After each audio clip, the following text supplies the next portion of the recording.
बजे से और कल के सूर्योदय से नया जीएसटी लागू हो जाएगा। इसका अनाउंसमेंट पहले ही कर चुकी है फाइनेंस मिनिस्ट्री और गवर्नमेंट ऑफ इंडिया। निर्णय लेने से पहले मोदी जी ने लाल किले की प्राचीर से बोल दिया था। आज एकदम से मोदी जी को लगा अरे कल बदलाव आएगा, बिना मेरा चेहरा छपे, बिना मेरा चेहरा चमके कैसे ये बदलाव आ सकता, तो वो बोलने के लिए आ गए। उन्होंने कुछ नया तो बोला नहीं सर्वप्रथम, लेकिन आज जब वो बोल रहे थे तो ऐसा लगा था मानो 2017 में किसी और की सरकार ने जीएसटी लागू किया था। जीएसटी आप ही ने लागू किया था और गलत सलत जीएसटी लागू किया था, इसीलिए उसको हम लगातार गब्बर सिंह टैक्स कहते हुए आए हैं। 2017 से लेकर आज तक आपने जबरदस्त वसूली करी लोगों से। मुझे तो लग रहा था आज मोदी जी आएंगे और हाथ जोड़कर माफी मांगेंगे कि मैंने 8 साल गब्बर सिंह टैक्स लगाकर आपकी जो कमर तोड़ी, पहले तो मुझे उसके लिए माफ कीजिए।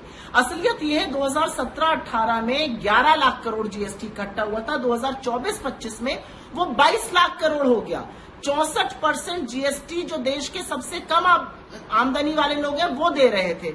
तो मुझे लगता है इन सब बातों पर चर्चा होनी चाहिए। मेरा अपना मानना है कि मोदी जी ने जब कहा कि त्योहारों में इस बार मिठास आएगी, तो 8 साल से लोगों को महंगाई की मार और जीएसटी के गब्बर सिंह टैक्स से दबाकर उनके मुंह में कड़वाहट क्यों घोल रहे थे। एक बहुत बड़ा जो इशू है जो स्टेट्स ने उठाया उनका कॉम्पनसेशन का, वो अभी तक उस पर कोई निर्णय नहीं हुआ और स्टेट्स लगातार ये सवाल पूछ रही है, भाजपा शासित स्टेट्स भी ये पूछ रही हैं।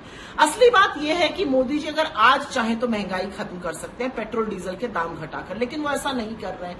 बात करते करते मोदी जी ने स्वदेशी की बात करी। बिल्कुल स्वदेशी का इस्तेमाल करना चाहिए, लेकिन मोदी जी ने कहा जाने अनजाने जीवन में कई ऐसी चीजें घुस जाती हैं आपको पता ही नहीं रहता कि वो विदेशी है या स्वदेशी। मुझे पूरा विश्वास है कि मोदी जी ये ध्यान से सुनेंगे कि उनकी बीएमडब्ल्यू की और मर्सिडीज की जो गाड़ियां हैं वो जर्मनी की हैं, उनका जो मोवाडो की घड़ी है वो स्विट्जरलैंड की है, उनका जो मैबैक का चश्मा है वो जर्मनी का है, बुल्गारी का जो है वो इटली का है, केनेथ कोल के जो जूते पहनते हैं वो अमेरिका के हैं, और जिस बोइंग से उड़ते हैं 8,500 करोड़ के एयरक्राफ्ट से, वो भी जो है वो अमेरिका का है।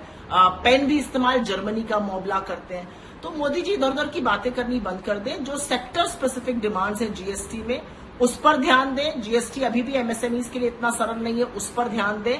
लेकिन आज मुझे लगा कि मोदी जी का चेहरा थोड़ा बुझा बुझा सा था। कुछ ऐसा लग रहा था कि अनमने मन से बोल रहे हैं। शायद वोट चोर गद्दी छोड़ का नारा जो पूरे देश में गूंज रहा है वो मोदी जी को भी सुनाई दे रहा और उसी के चलते मुंह उतरा हुआ सा लगा।